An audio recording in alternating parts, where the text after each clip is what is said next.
special presentation about the Blackies Gang recovery.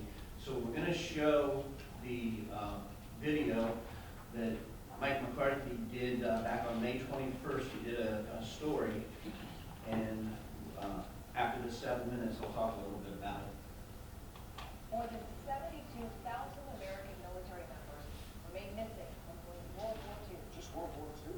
Here tonight, at least one mystery now appears to be finally solved. It involves a pilot from Marysville and his crew. Mike McCarthy shares their legacy and a new mission for closure. I love photographs, and that makes a home. Pictures help give life focus. What's more important than family? And Ellen Vincent has her Florida home Great. stocked full Those are just the grandkids. of colorful moments You're not ordinary. and a focus clear as black and white. You're talking about John Lawrence Porter, who was a pilot in World War II. Captain John Porter's life began in Central Ohio. He's from Marysville, and for those who preserve its past, his reputation stands as strong as the stone, memorializing his service and others. Typically, most people don't know. Military historian Bo Johnstone runs the Union County Historical Society. He graduated from the Army Air Corps Pilot School in about 8 months, and it usually took about 2 years. He must have known how to be a pilot beforehand. John Porter was not an ordinary pilot. His skills and heroics became the focus of stories far beyond the local evening tribute. But before all that came a story of love, with a marriage at an Ohio State sorority house just days after Pearl Harbor. Captain Porter's bride would one day be Ellen Vincent's mom. And the older I got, I asked things about him, and she told me that she'd been married before she married my father, and she was married to a brave pilot who was shot down. Captain Porter served in India. He flew what was known as the Hub, a risky route over the Himalayan mountains, taking supplies to the Chinese in the fight against Japan. So it was the most dangerous supply route flown in the whole Second World War. Historians note crashes were so common, the route earned the name the Aluminum Trail. Because of the terrain, because of just the enemy that was there and things like that, absolutely. It was time for change. Captain Porter pioneered the region's first organized American air search and rescue crew while making sure his wife knew. And darling, I'm going to run it and make such a name for the outfit that you'll be hearing about it back home. And Captain Porter's crew got its name from his hometown nickname, It's true. Blackie. Nobody else ever did. Blackie's gang saved more than 120 airmen from more than 50 crashes in just 3 months, right up to the day It was December 10th, Captain Porter 1943, died. on their second wedding anniversary. Ellen Vincent's mom became a widow when Japanese fighters attacked Captain Porter's plane in the middle of an attempted rescue. 4 members of Blackie's gang died too, Captain Porter and Sergeant Niebler now listed killed in action. including Sergeant Harold Niebler He's my uncle, and friend yeah. of Captain Porter from all the way back in Marysville Here's a picture of him on the football team. High School. That's Harold, yeah. And then Johnny Porter is here. Their loss has been the focus for much of Sharon Niebler-Kuntz's life. I still can feel the pain that I experienced from my grandmother. It was so devastating to her.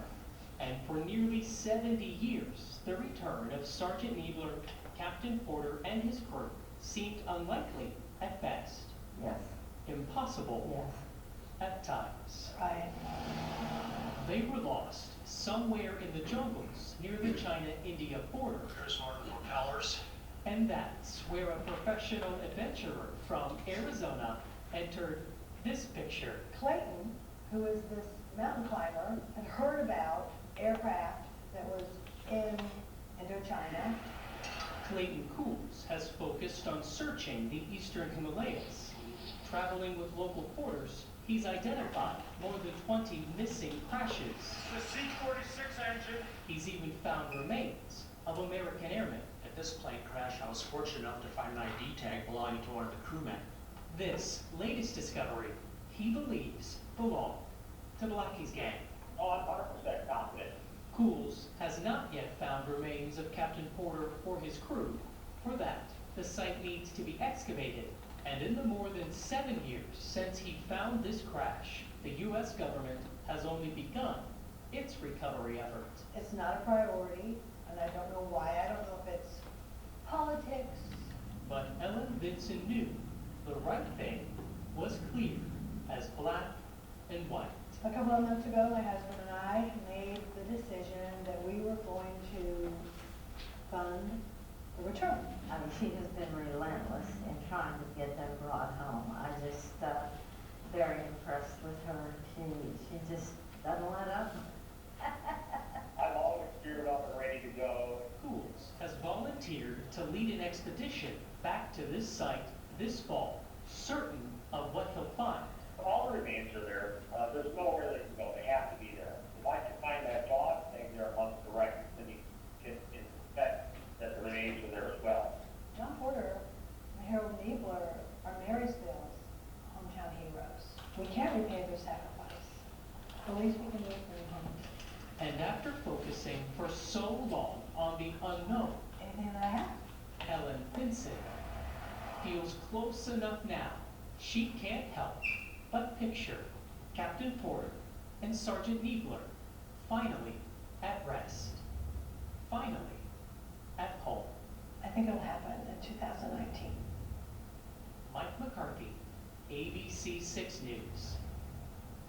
Anyway, So after watching that news report back on May 21st, I thought, what can we do to help in this process? And, you know, I talked to Mike and he wanted to get a reaction with that piece, and young man, you got a reaction. So I got a hold of Clayton Cools. We've had many conversations. He put me in touch with Ellen Vinson. Every time I talk with her, she gives me some more information. And I've also met with Sharon Niebler-Kuntz as well as Alan. So after communicating with them back and forth for about a month now, I'm convinced that now's the time that we can bring them home.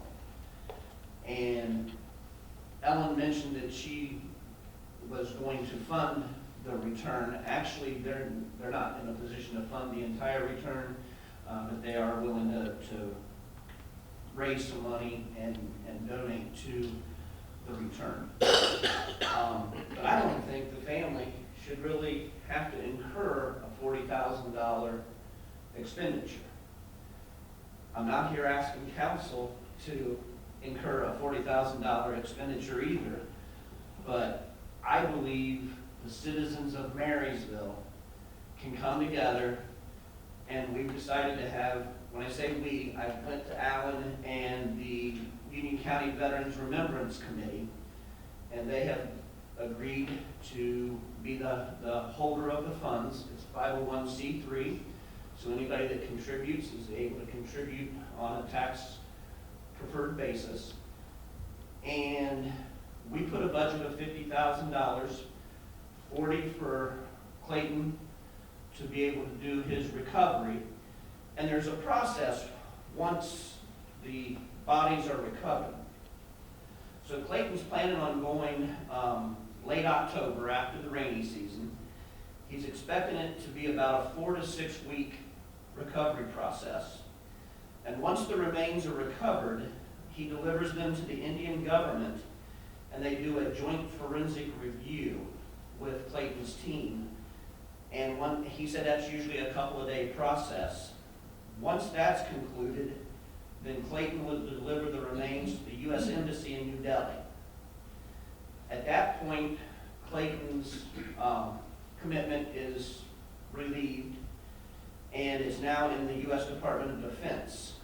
And they would transfer the remains to one of 3 DNA verification sites, probably Hawaii. The unfortunate part is that's when the process is going to slow down.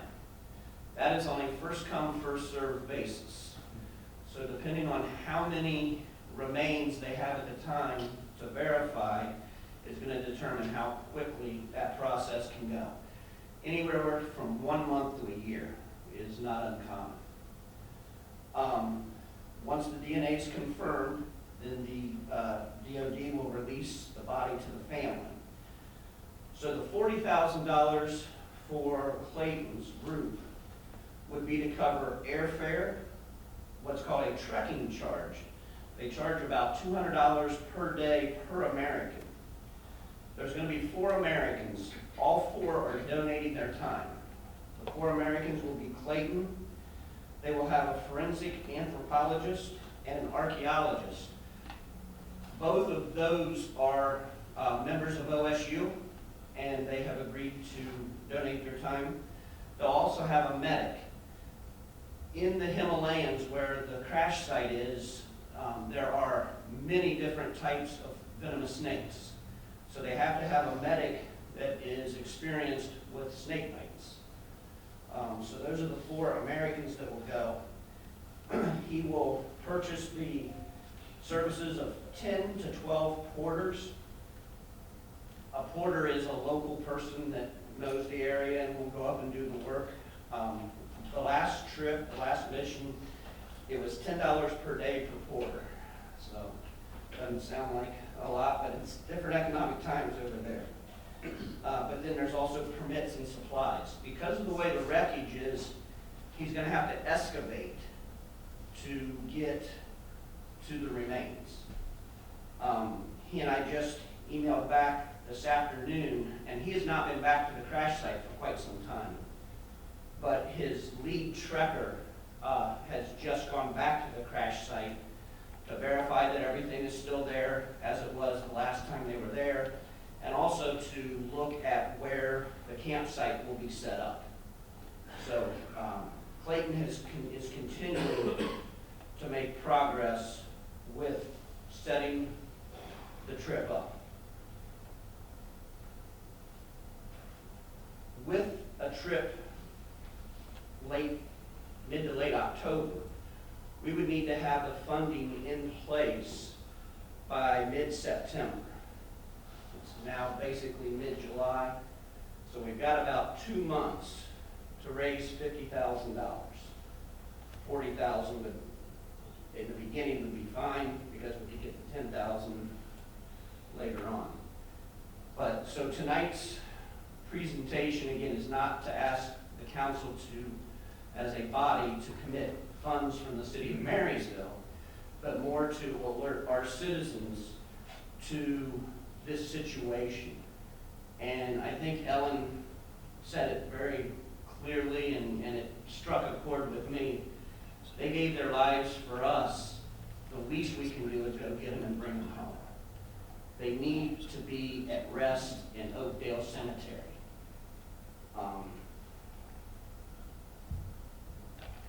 Today would be my father's 76th birthday, and he is very proud of the city of Marysville. And when I see something like that, that's what Marysville is all about, and we need to do whatever we can do to get them home. They're our boys. Let's go get them and bring them back.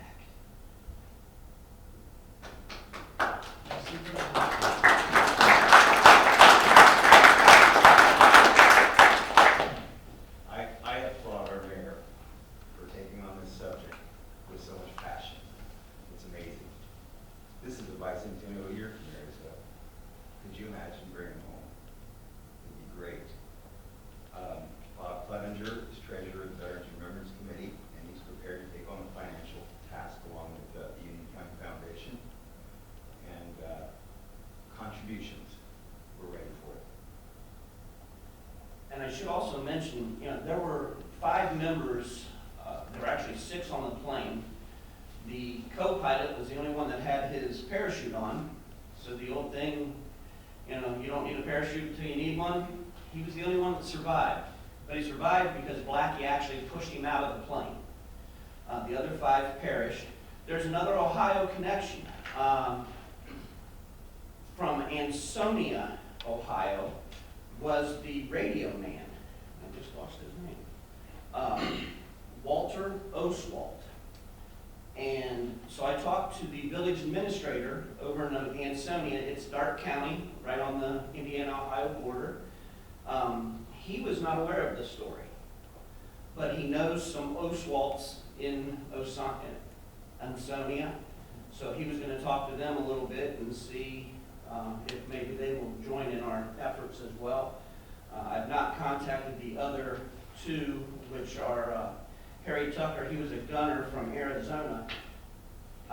He is the one that they actually discovered his dog tags on the site. And then the other one was Ralph Dusnup, who was from Arlington, Virginia. And just today, Ellen sent me the last letter that Major Dusnup sent to his wife, a 4-page letter. I haven't even had a chance to read it. I just saw that it came in from Ellen. So hopefully we can get some groundswell from other places as well. But Blackie home was Marysville. So we need to be the leaders to get this done. I appreciate the Union County Veterans Remembrance Committee being willing to house the money. Bo Johnstone has been a wealth of knowledge. He was in there. Actually, I don't know if Mac wrote the article, but there was an article not too long ago in the... Maybe one about a year and a half About a year and a half ago. Maybe one about whatever. Yeah, in the newspaper. And then also, 2 years ago, they were the voices from the Stone. They were the honorees for Voices from the Stone, both of them during this indication. Yes. So they've been highly, they've been highly recognized. Yes. For a while. Yes. So we've got our work cut out for us. Anybody that wants to join me in helping get this done, I would definitely take the help, because it will be a quick task, especially since we have a mission to Japan September 1st. So a few of us are going to be gone at that time. There is how to contribute funds. You just make the check payable to the Veterans Remembrance Committee, put Blackie's Gang Recovery in the memo section so they know what it's going for. You mail it to the Union County Foundation. If you want to see more information about Clayton Pools and his company, you can go to miarecoveries.org. Little plug for Clayton. That is also a 501c3. This is not the only crash site he's seen. I think he mentioned he's been to about 22 different crash sites. And he really doesn't make a lot of money doing this. This is a passion of his. And I'm sure he can make a lot of money some other way. But I will put my money where my mouth is. That's my check that will be delivered to the foundation tomorrow. And anything that you can do would be very much appreciated. Barbara Taylor is here because when I first started looking at this, I thought, well, shouldn't the federal government be doing this? And Barbara has been very aware of this. Jim Jordan's very aware of it, Steve Stivers. It's a process, and there's a lot of political issues at play with the country of India and where exactly in the Himalayas the crash site is. The fact that the Indian government buys some things from Russia and sells some things to China that doesn't make everybody all warm and fuzzy. And also the recoveries that are being funded right now by the federal government, the majority of them are Vietnam veterans. And part of that is because there are more families still alive. There's just not that many number of families still in existence from World War II. So they get more bang for their buck by going into Vietnam, and there's much better working relationship and probably better working conditions in Vietnam. So after talking with Barbara to make sure we weren't stepping on anybody's toes to privately fund this, she actually said, no, to get it done, you are going to need to privately fund it. So we think now is the right time. And with the family, willing to fund something, anything we can contribute Yes. to help is what we're after. Yeah. And if we can accumulate enough so the family doesn't have to contribute anything, that's where we'd rather it be. Yes, definitely. You know, you start thinking about it, and it's in $5 million. You get 200 people to give $100, that's 20 grand right there. You know, and when I say we, the Veterans Remembrance Committee has already sent out a few letters to some companies and the American Legion, the state American Legions, so already requesting some funds from some state level organizations. The VFW,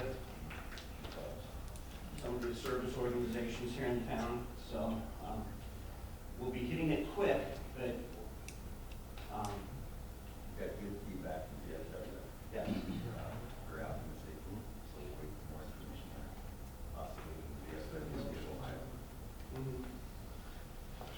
So I think that video is pretty powerful. Is there a way that we can share that out, the city can share that out so that Absolutely. residents can see that? Yep. I think that will help. Put that on our site.